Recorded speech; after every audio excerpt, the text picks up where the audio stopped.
So this is an amazing experience. It's the very first storytelling theme park type ride system to go into a water park, which is called Aquarabia in Saudi Arabia outside of Riyadh.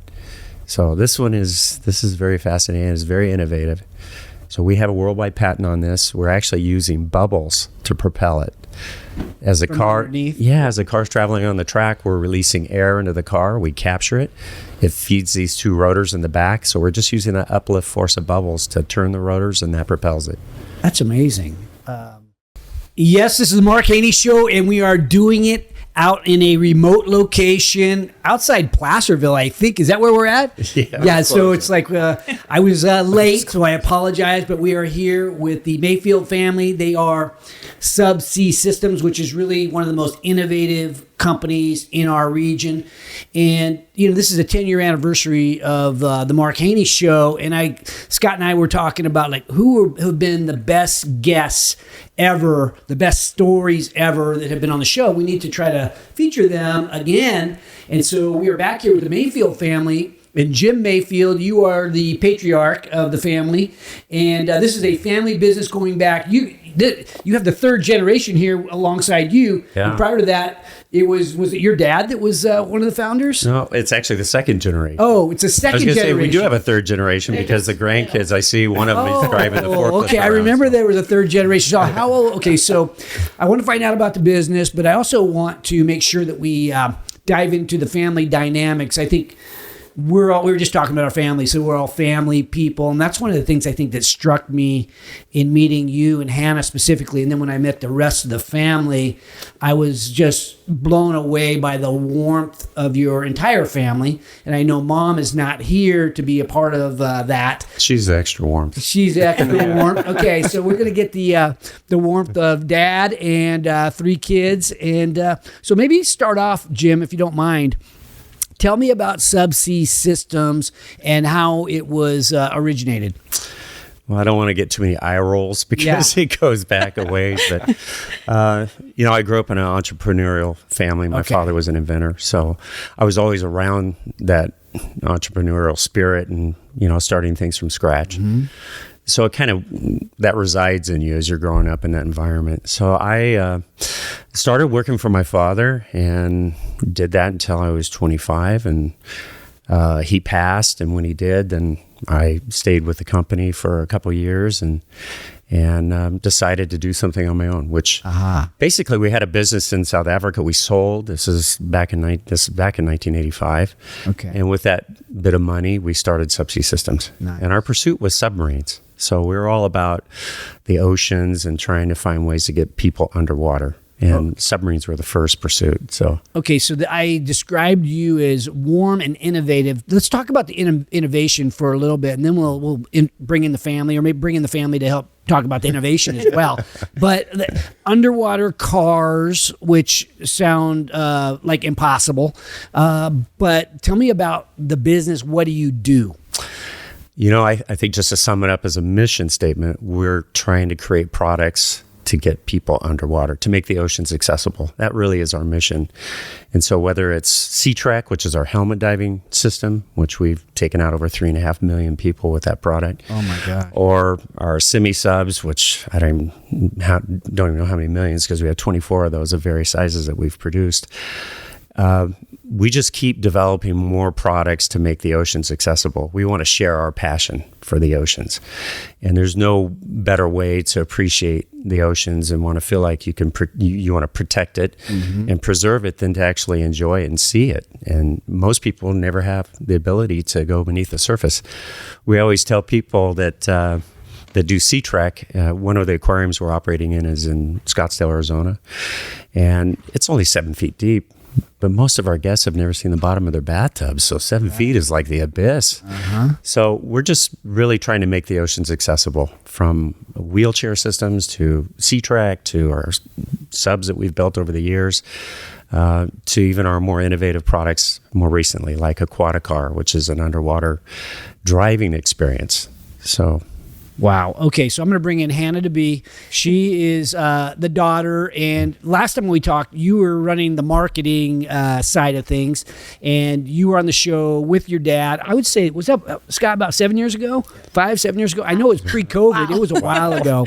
Yeah. And the one thing about your whole family, this is one thing I noticed when I saw Jim when he came in, and Keenan comes up, Hannah gives me a hug and stuff, and you guys are all in great shape, right? Everybody, this is a great-looking family, too. So you're warm, you're Kyle's, his stomach is like, it probably looks like a washboard. It's so anyway, you guys are all in great shape, and so I want to get into that too. Like, how do you guys look so good?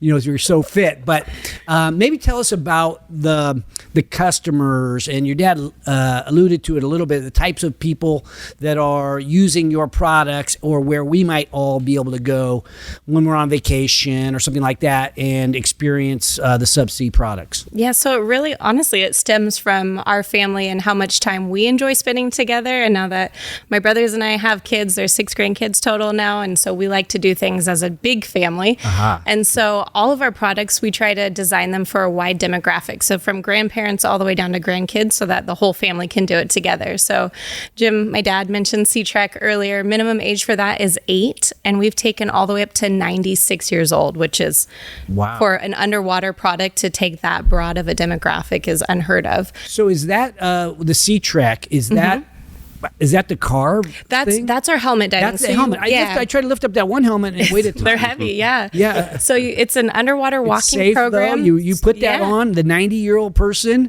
can put that on. 96 years old. Immersed in water. So they don't feel the full weight. So on land, the helmets weigh 70 pounds, but underwater, they're about 15 pounds. So it's just enough weight to keep you stable walking underwater. But it's amazing. You don't have to know how to swim. Your hair and face remain dry. You can wear glasses, contact lenses. You're just walking underwater, and it's fully guided.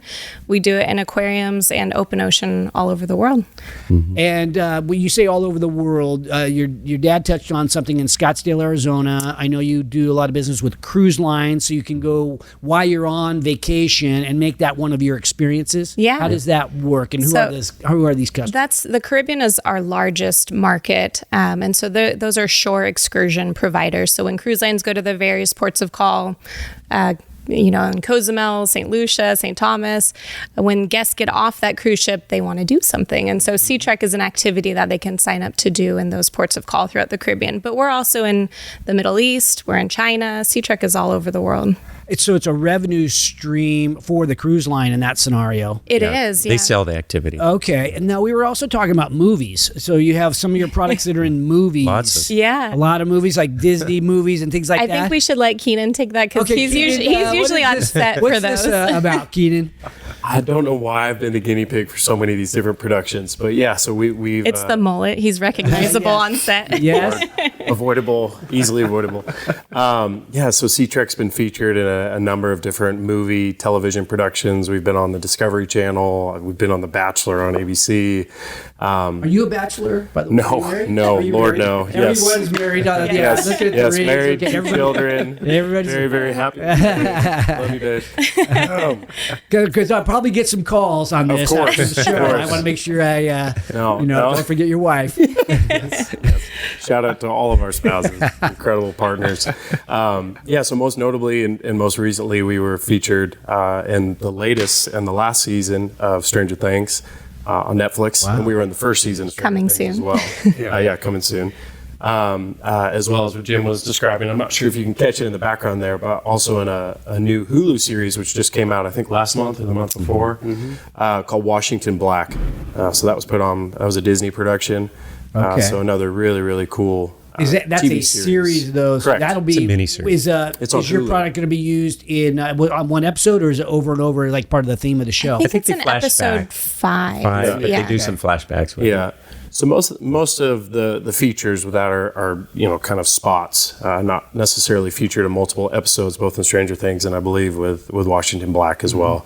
But some really unique and cool spotlight sort of moments, and to have been able to be on set and just see sort of the whole movie and TV show making production is It's obviously it's a whole nother world, but a very otherworldly type of experience. And to be such a very small cog in that very big wheel of these productions is pretty unique. Just to kind of sit off to the side and see, our product and our hard work featured in something really, really special. And So yeah, you and I have messaged each other a couple of times, and you're in different countries helping put together.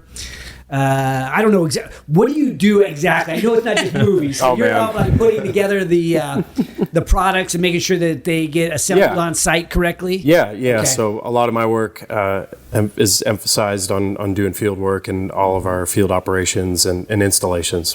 Big emphasis on installations. Kyle as well. Most recently with our Aquaticar installation in Saudi Arabia. So spend a good amount of time in the field.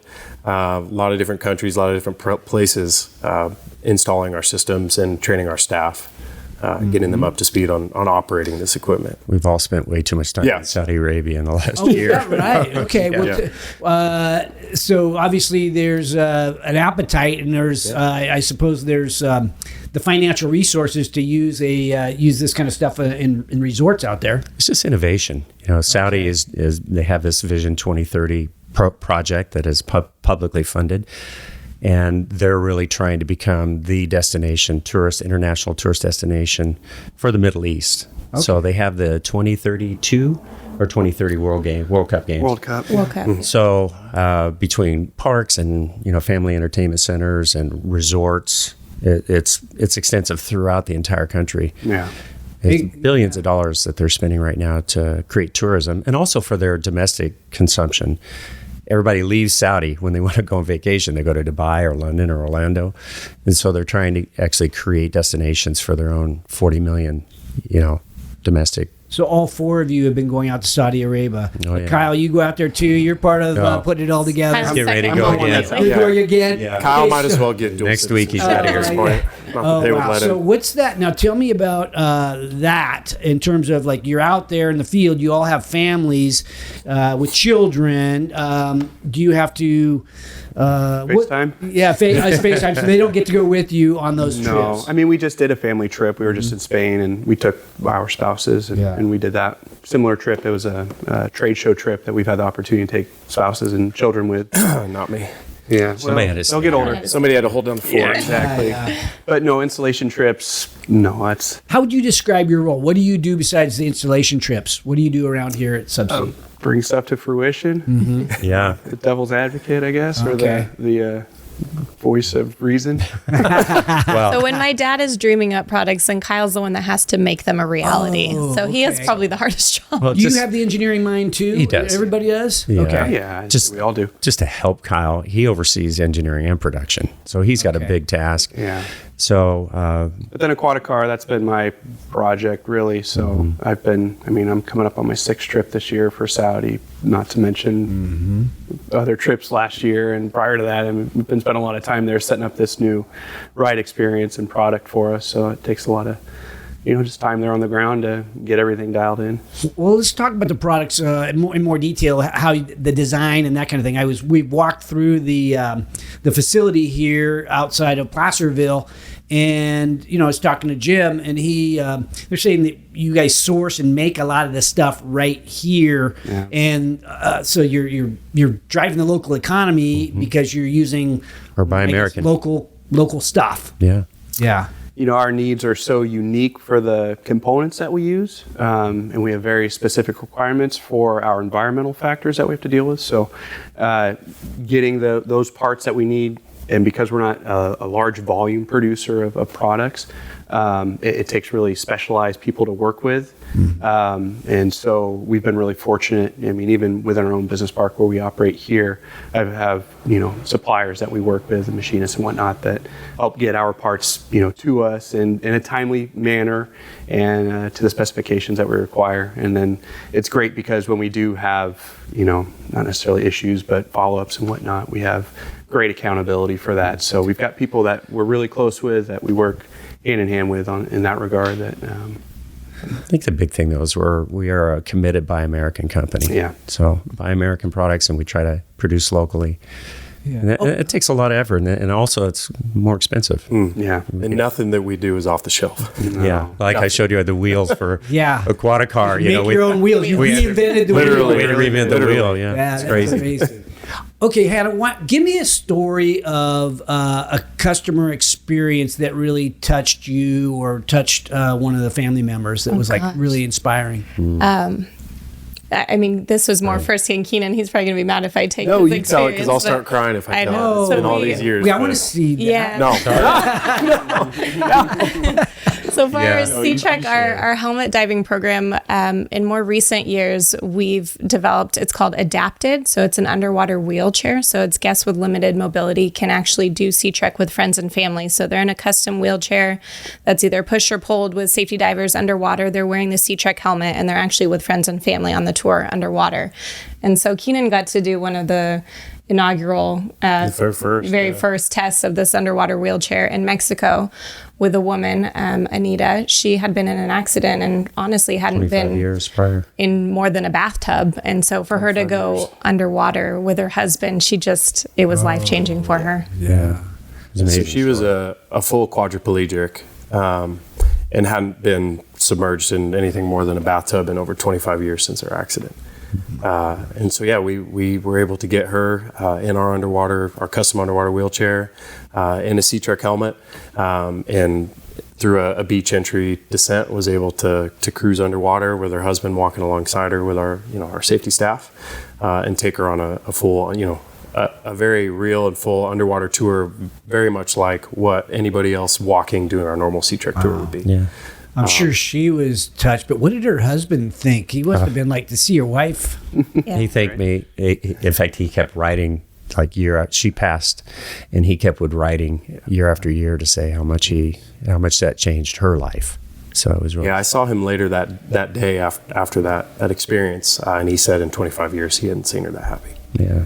And she actually had very, very limited mobility on her upper body, but underwater she was actually able to move her arms somewhat too. And she never had that sort of freedom since her accident either, just being able to have that latitude and be able to actually kind of somewhat move her arms as well. Yeah. So for us, that program, we were trying to grow it. There's an operator in Spain, in an island, Canary Island called Lanzarote, and he has an underwater wheelchair, and he takes a lot of guests out on that program, and it's incredible. And we just more recently added to SeaWorld in Abu Dhabi. They have a wheelchair system, and they have a full elevator lift, so it'll take the guest in the wheelchair on like an elevator underwater all the way down to We the supply that as well. to the walking trail, and then they go with their friends and family.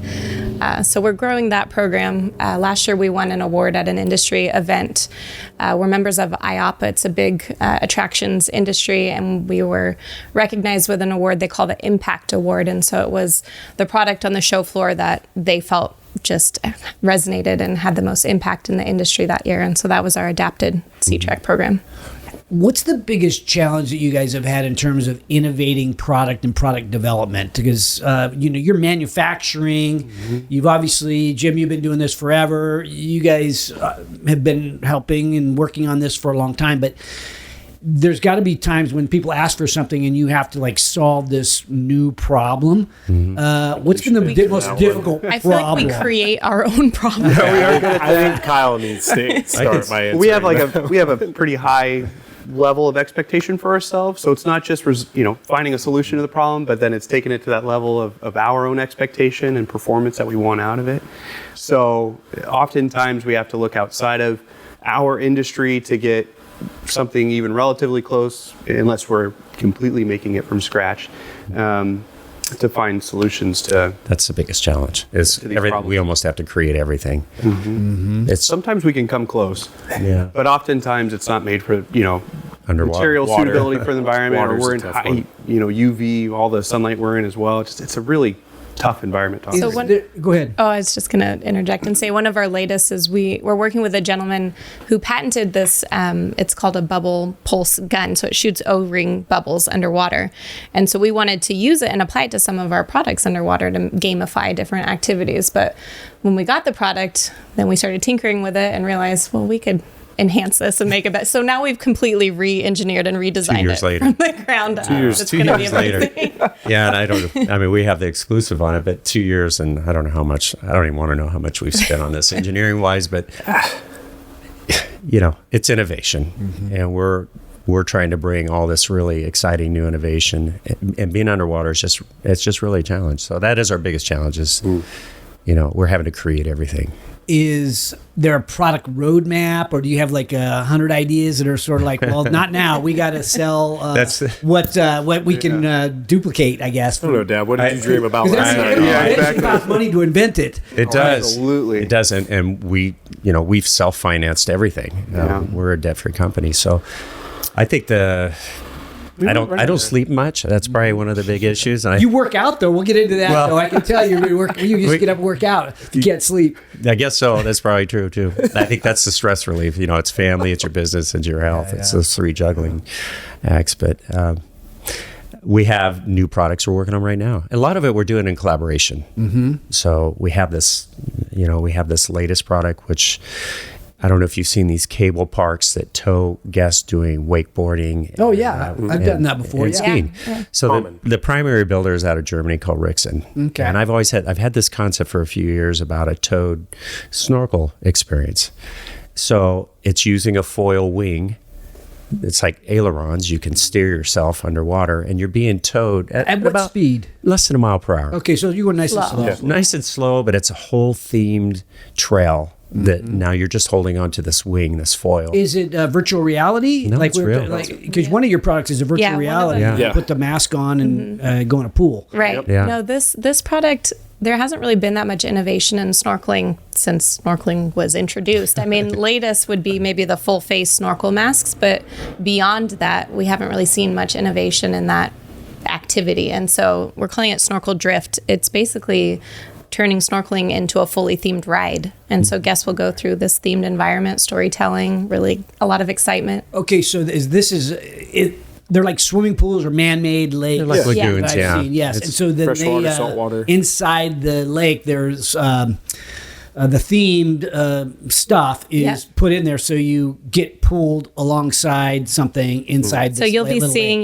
visuals, special effects. Maybe there'll be like bubble releases that you'll feel as you go over it. It'll be a full immersive experience, all while snorkeling. And is the plan to put those in water parks that currently exist alongside the wakeboarders, or maybe somewhere in a adjacent, water lagoon, if you will? Mm-hmm. I think the main thing is slides, fiberglass slides, have pretty much saturated the marketplace. Slide parks are pretty much in every town. So For water parks. for water water slides. parks, water slides. Yeah. And so you can see there's still some expanded innovation going into these water parks like lazy rivers and flume rides, and we're taking it to a whole nother level, to the point where it's actually infill attractions that the stakeholders, the owners of these parks, can create and offer something that generates additional revenue. It's more of an exclusive experience. So it combines with all of our products. We have, layouts and park designs that combine Aquaticar, this system, with SeaTREK, with our Snorkel Drift, with our VR snorkeling system, or Dive Bell. All these are in a park that's about a 3 to 4 hour experience. And so we have enough products now that we could actually create our own park. And so we're doing that right now. We're designing. We have one in Dubai. We're under construction.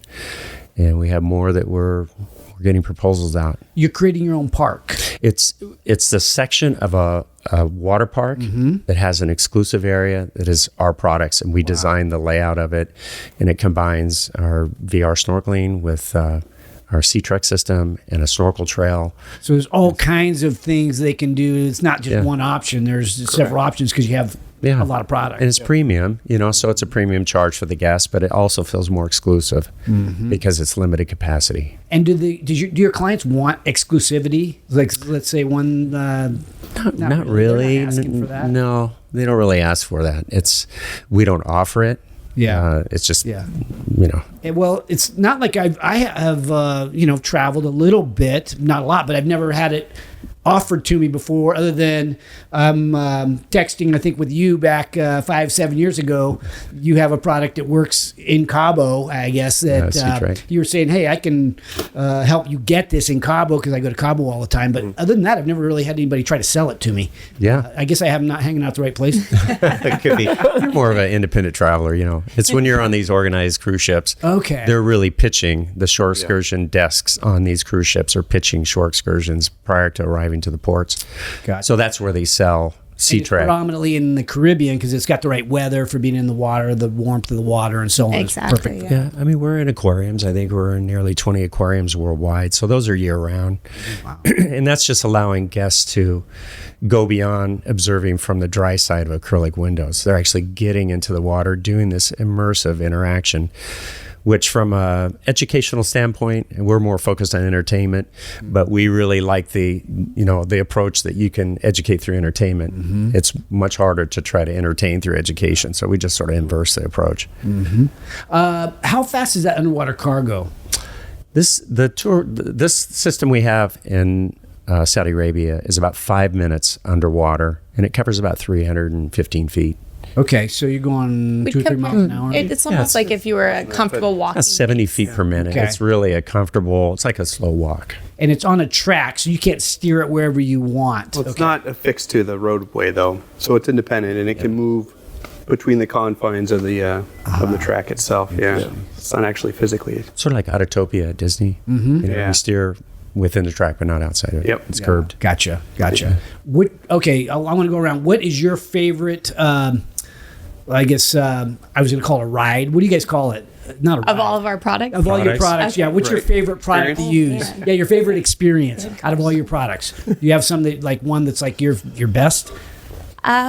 I personally love SeaTREK, but to call it a specific location And SeaTREK's the one where the helmet diving. helmet Yeah. diving. VR. I mean, I like it because my hair stays dry, so that's It's a helmet. It's a helmet walking experience. Yeah, the the helmet helmet walking Yes. experience. So we Okay. have a location in Dubai at Atlantis, and it's our deepest location in the world, and it's in their ambassador lagoon Lost exhibit. Chambers Aquarium. Yeah, and so you're going down 30 feet in the aquarium with SeaTREK, and when you look up and these massive animals are swimming around you, and you can see the light trickling through from the surface, it's And these are the real incredible. animals. Oh, yeah. It's, Oh yeah. And you're also on it's stage. amazing. I love it. A lot of people watching you.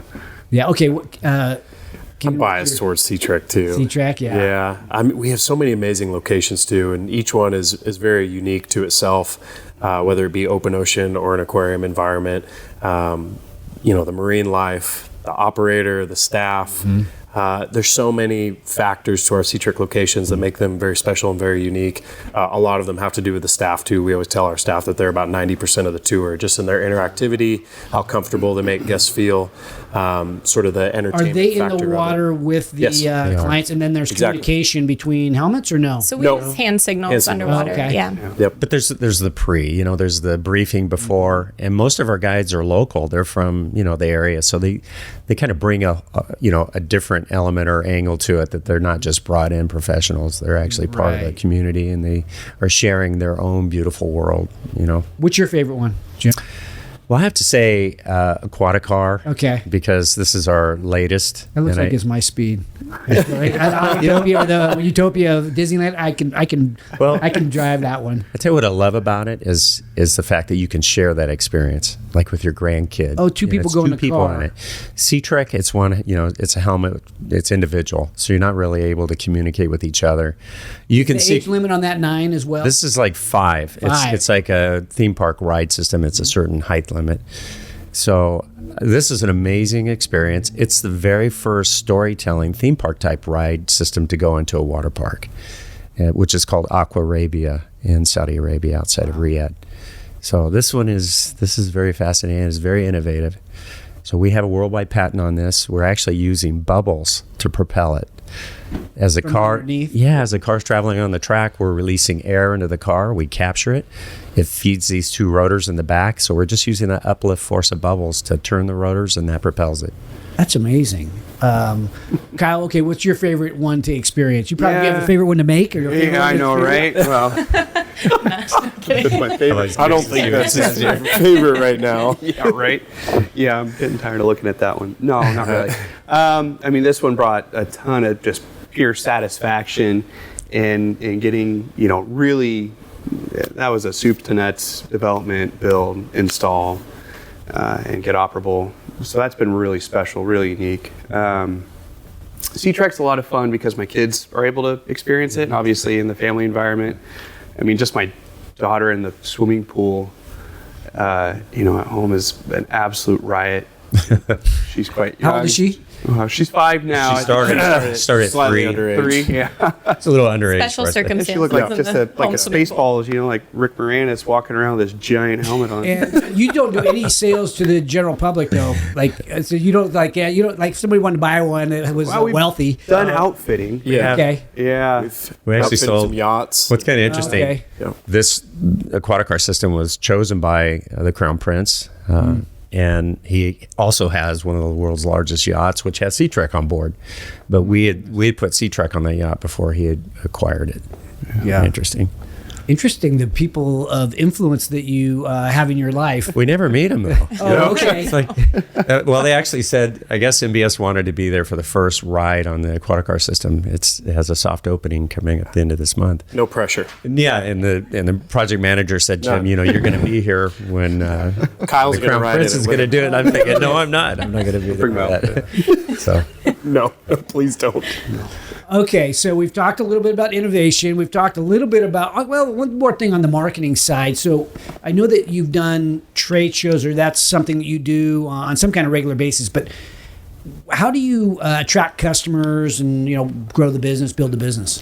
So primarily we're B2B, and where we do that is at trade shows, face to face. So the largest portion of our spend budget is into trade shows, and we do them all over the world. We have one in Europe, Asia, Middle East, and here domestically every year. We're at least doing those 4 regions every year. So it's a pretty big investment to do these shows. That's cool. And word of mouth, too. Yeah, word of mouth, I would assume, yeah. I think the big thing for us is, and this is, as we've added more attractions or guest experiences, is working with the design firms that are actually doing the master planning. When these for a new stakeholders, build. yeah. So when they come to these, there's about 6 or 7 of them that are really large around the world. And so we've been introducing our products, and now they're introducing it to the stakeholders, because they come to you and say, what can we put in this park that's innovative, new, latest? And we've been able to penetrate that market, which is great. And we're starting to be put into the master planning. If you don't, Developing our own. yeah. And if you're not there in the master planning, you're in phase 2, 10 years down the road or whatever. So Interesting. Okay, so it was pre-COVID. You guys, let's say you were on the show 7 years ago. I'm kind of like going off the top of my head. Then I get the call from the Family Business Association, and they said, Mark, are there any family businesses that you know that might be interesting to come on a panel and talk or do some kind of speaking? So your family instantly came to mind. I interviewed you on site. I think that's when you That met was my fun. wife Stacy. Yeah, we had a good time. at their big annual conference. Yeah. Are you? And then you joined the Family Business Yeah. Association. Yes. Are you still a member of the Family? Yes. We Association? are. Very We involved. have an Keenan event and I next week. Yeah, we'll do Bishops, which Right. we love that Looking event. forward to that. Yes. That's always Shout a out good to one. them. Yeah. Love- Bishops, we were just there the other night. Another, great. Love that we had place. we got one of those barbecue areas, or not? Oh, that's- Oh, fire yeah, pit fire areas. pit. yeah, which is fantastic. Yeah, those are super cool people. Yeah, And Keenan amazing and I location. try to do the Generations Conference every year and just stay up to date. Yeah. We've actually taken a lot of the tips and things we've learned there and applied it to our own business. For example, we're almost done with a full succession planning and agreement that as a family we've developed and trying to set the roadmap for future generations. That's really cool. So what, maybe just walk me through what that, could you walk me through what that looks like? Yeah, I mean, we heard so many horror stories about families breaking up over this kind of thing, and we really want to avoid that and avoid it for our own kids, for Gen 3. So I asked my dad to put his wishes down on paper And then, from there we said, okay, we should maybe formalize this a little bit more. So we brought in an outside individual that's helped us kind of structure this in a legal way. And then between the 3 kids, we've had our input and talking about everything from, God forbid something happens to one of us. What does it look like with a spouse? How do shares transfer to the next gen? Trying to lay out all of these stepping stones. Those must have been a lot of detail or like discussions that are like, wow, what? They're kind of heavy. Was it hard? conversations. Yeah, Heavy. Yeah, it's all about pretty heavy. people dying or even maybe a divorce. Yeah. You guys Absolutely. wouldn't ever No, have but you guys, but we still have to have those. yeah, you have to like what if a little bit, and you're like some of that what ifing can be like worst case scenario. You type see the stuff. statistics, like the likelihood of a family business continuing through the 3rd generation from first goes down to like 14% or some crazy statistic. And so if we want to sustain this and keep it going, I'm hoping we're setting ourselves up for success by laying this foundation. And I think we've all seen and know and heard stories well enough too that that's a little bit to bite off now and think about. But boy, it beats having to do it at the time. Generations I think has taught us a lot about that. It's okay to take a little time to plan versus just dive into the business, innovate, sell stuff. Wait, we have to decide what our future looks like. Yeah. And especially as they get into G4, G5, God forbid G6 and on. That's when you start to hear these horror stories. I took it through G3 and that's it. They're going to have to, I'll be gone. They'll have to figure that one out. As these family businesses are really growing, and some of these big companies that have come out to the Generations Conference, like Vermeer was one of them that I remember, the waters get incredibly muddied as you grow that family and more spouses and more non-family members start to get involved. It gets ugly. What areas were you not aligned on? Is there anything that you guys are not aligned on that you kind of had to come together with, or you just had to kind of like hash it out? It's kind of sort of the theme of our family. It's kind of my wishes, really, and my wife, because this is our business that we're handing down. So for me, it was just trying to maintain the lineage, that it stays in the family. And that's why the difficult topics are in case of divorce or death, you don't want uninvited family members to also become shareholders that really don't have an interest. So what did you and your wife see everything eye to eye?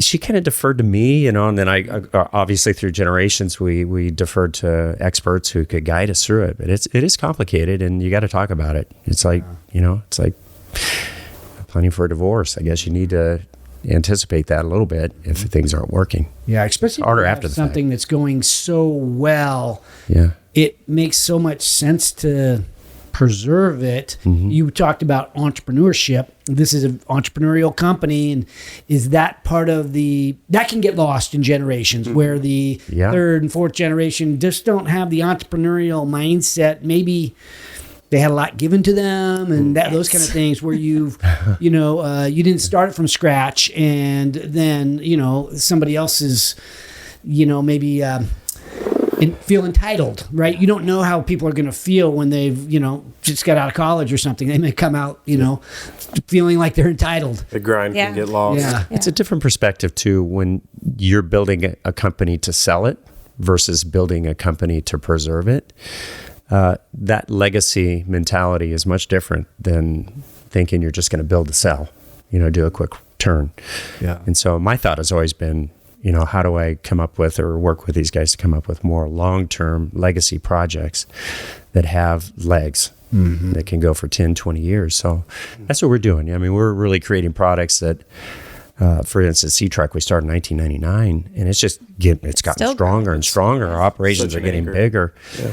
And so we have to keep thinking in those terms because it is a family business that we want to sustain, not a quick turn sell and be gone. So you have your kids using the product in the pool. Is it Kyle? Kyle's His kids are so little. Okay. Yeah, his are little. So I'm wondering, because we talk about this around our house too, right? We live on this family compound. We were talking about that earlier, and half the time I'm worried that my kids are going to kill each other or something like that. So we don't have quite as much ease in on that stuff. But I sort of wonder about that because we are a close family and how you make that happen. We thought that would happen by proximity, right? So you all work together, and you kind of have this proximity thing that at least the four of you have. Yeah. Does everybody live close and make it really easy to have family dinner and that kind of thing? Yeah, we're all, so Kyle's the closest to the office here, and then we kind of spread out from there. I'm the furthest away. How far are you? El Dorado Hills. Is Oh, yeah. so not that far. Right on the freeway. Yeah. It's great. But we do. It's funny. We see each other obviously during the week, and then on the weekends we'll want to get like the kids together to play. All the cousins. All the cousins like to play together. But then at the same time, we're like, we just saw you all week. Maybe we need a little like separate time. Do you have rules like let's not talk about Aquaticar we're at family dinner, or you guys like whatever? Unavoidable. What we care about. We talk about what we care about. Yeah. I always laugh because I always tell my friends, I say, I'm one of the parents that my kids can't wait to not see me on the weekends. That's awesome. And where do you guys converge when you go see each other? Do you do it at your house, Jim, or is it? We share like holiday responsibilities and whatnot, so we mix it up. Yep. We find our local watering hole. Yeah. We got a few of those. And it is amazing. I feel blessed because these guys all get along so well, and that's a rarity. Family businesses either work or they're they interesting don't at all. that they all get along. I mean, impressive that's the better word. Very impressive. Yeah. What did you and your wife do to, I guess, foster that sort of dynamic within their relationships? Gosh, that's a good question. I think that their their personalities developed into very clear defined roles within the company, and they didn't overlap. I mean, they overlap in a working way. What about like his kids? Were they similar? Because when I was a kid, my brother and I had two brothers and a sister, and if one of them we're all 1 year apart, and if one of us wasn't getting along, my mom would put us together and we would fight. She would actually have us fight. Oh yeah, same with my brother. It was like, hey, look, okay, that'll teach you, won't it? Exactly. Get your ass kicked by your brother, and you learn real quick. Yeah. How did you guys do that? Because we've got a bit of a spread. Yeah, we have a spread. I think that's part of it. There's 7 years between Keenan and I. Okay. So Kyle and I are closest in age, but I think just because boy and a girl, I mean, we never really you're the middle fought. child. Yeah, Kyle and I didn't physically fight. Yeah. Whoops. Also, I mean, I work for my dad, but I was expected to work for my dad, so I didn't want to really have a situation where they felt forced. Hannah, she was the one who was most committed early on. I mean, from junior high school, she knew what she wanted to do, went through college, got her degrees, exactly what would help the company. Kyle thought he was going to maybe go off into firefighting, so I wasn't sure he was going to join, and he did come. And then Keenan, he was our tough child growing up. What was the craziest thing Keenan did as a kid? Oh my God. All I can say, This is where I exit the podcast, Mark. I'll put it to you this way. One of his arms longer than the other because he's been dragged out of more restaurants and stores than any child I know of, screaming, kicking. He was just an unhappy child. I was thinking, he just needed to find his outlet, which became rugby, and so that got a lot of it's been a blessing. But at first I said, Keenan, you need to go work for somebody else and abuse them before you abuse your father. So go through some basic but he talked me training. into it. He talked me into it, and it's amazing. But they all have their own really individual roles in the company. They all have to work together, but they don't conflict with each other. That's got to help in terms of people have like full responsibility for one aspect of the company.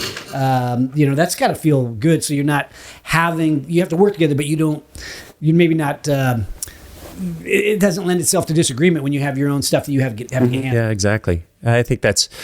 I think if anything that's really strong with our family is that we have a real shared common goal. I mean, we really team up to address and tackle whenever we have challenges. We come together like nobody I've ever seen. Oh wow! So that's really powerful, and that's something that you rarely find in a family business.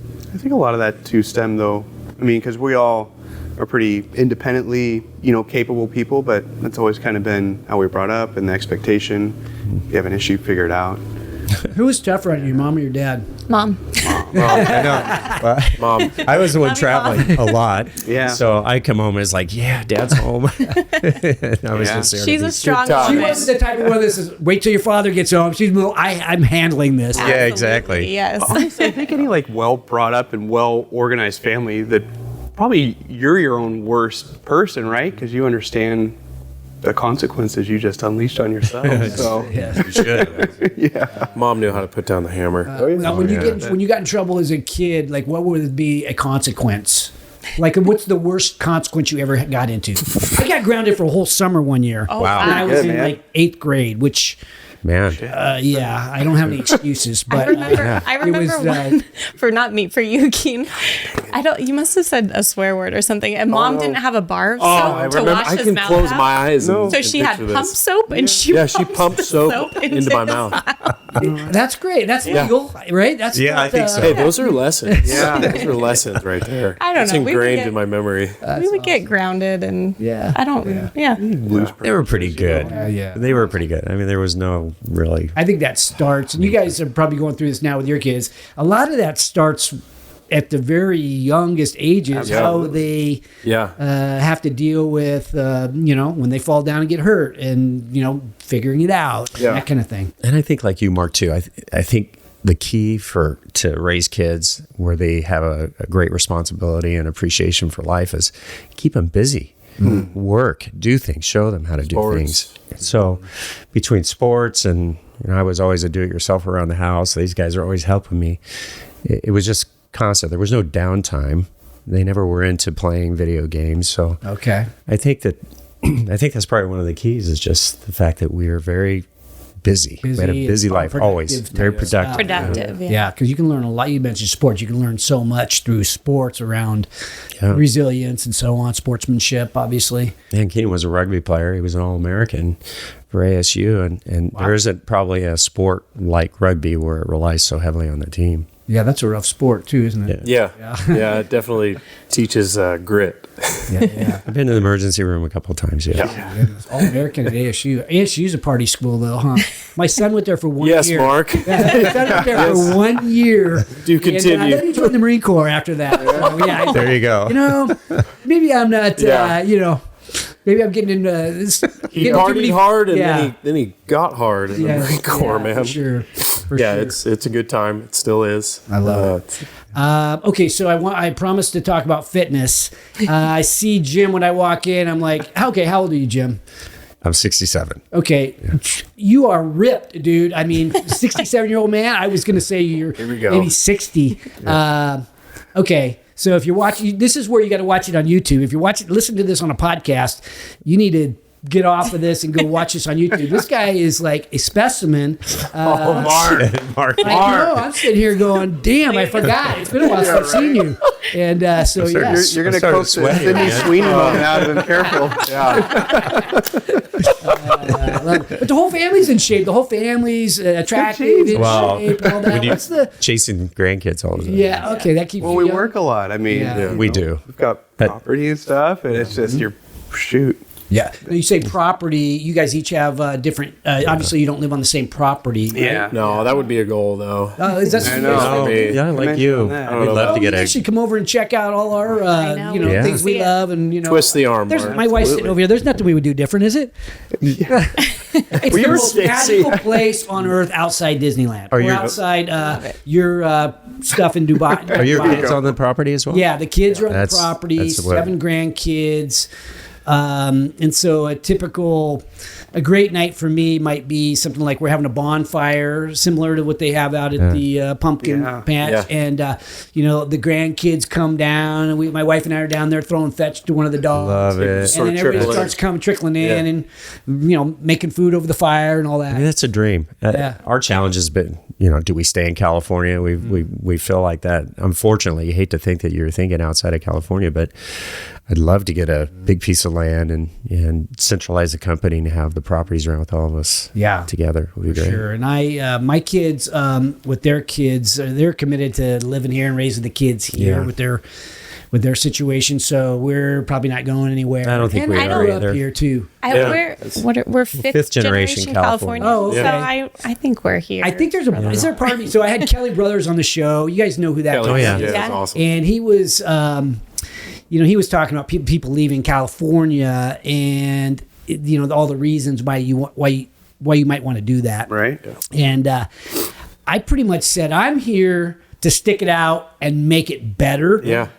Stem Maybe the there's tide. stem the tide. Maybe there's a pendulum back. change and, a sea change, if you will, Yeah. in the way that we approach not only business, but a lot of even some of the values that are seeming to be taught in a lot of the schools. I think we can correct it. I think there's Hope so. There's a lot of normal people and great people here in California, and there's a lot of really, I think, especially out here where you live, and I live in Placer County. I think there's still a lot of old-fashioned values and stuff. There is. Yeah. Yeah, That's for sure. agreed. Especially in El Dorado County as well. And we've been really fortunate. I mean, we're a small team here, but our employees are almost like family, we'd say, and we all have shared values, which is wonderful. And we've tried to even bring on younger staff who are interested in building a skill set in manufacturing so that we can kind of train them and build their skill set. Yeah, and if you think about the long-term, the innovative mindset, there's a lot of talent in this. There is. Not only in El Dorado Hills, Placer County, but valley. we're not yet from the valley. Yeah. It's like this stuff. There's going to be a lot of AI integrated into making entertainment type experiences. Yeah. Cool. And that innovation is never going to stop. And I think we're so close in proximity to a lot of the talent that's going to be driving a lot of that innovation. So in terms of like where your kids might want to take it or where you guys might want to take it, shoot, it's not the worst place in the world from That's great from that sharing imaginative ideas. Yeah, I mean, we're here. We've kind of looked and thought, but You heard it here first. I just think, California has so much to offer, and that's unfortunately the abuse that's, we end up paying the price because it's such a wonderful place to live between Tahoe and the ocean and everything we have. Well, as one of those people that is, I'm trying to ignite an entrepreneurial revolution right here in the hometown we love. Yeah. Congratulations, you're doing it. Well, we all do our part. Everybody's a part of that who's building a business here in Sacramento. And, the reason I started the show is so that I could share stories that inspired other people. And so I want to thank you for being such an inspirational story. This is what it's all about. If you don't really realize, if all you do in media is turn on and listen to politics, it's like you can kind of get a skewed vision of negativity, but there's really a lot of positive things happening. And if you could get your mind thinking about positive things, I mean, you're going to be a lot more likely to build something special in your life, like what you have done. Yeah. So Completely agree with you there. yeah. Okay, so I'll give you guys the last word. Anything I didn't ask you that maybe I should have that we should a message we should get out. And I'll go around. We'll start. Well, let's let Jim go back for last. Kyle. Yeah. Start with Kyle. Kyle, okay, Kyle, you're first. What did I ask you? What message do we want to get out? Yeah, Any right. words of wisdom? Anything? I mean, from us as just being a family business, and from our perspective, it's just the stick to it togetherness, right? They say, and learn on where you can lean on each other, and don't take too offensive if you can't. But No egos. No egos. no egos. All right, Keenan, you want to go? No egos? Okay. No, I just like your shirt, which I want really bad. Oh, everything is figured out. I feel like that's sort of. That's right. I forgot to bring this up. Scott, my man. Yeah, Scott's got you covered. I feel like your shirt, and ever since I saw it, that's sort of like our mantra as a family and as a business, just with everything that we do.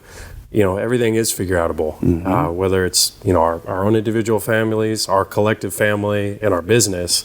I feel like that's sort of our mantra that we go into every day with, which is why I thought when I first saw you with that shirt, I was like, that's it. And I think we work so hard to make sure that we, collectively figure everything out that we can as efficiently and effectively as possible. But, there's nothing that we can't figure out. You may not have heard me say this before, but with enough inspired action, with enough stick-to-itiveness, and with enough imagination, everything is figure outable. So I just think you need to have the right ingredients to go into it. And a lot of times that's the stick-to-itiveness, which you obviously have. So Yeah. Absolutely.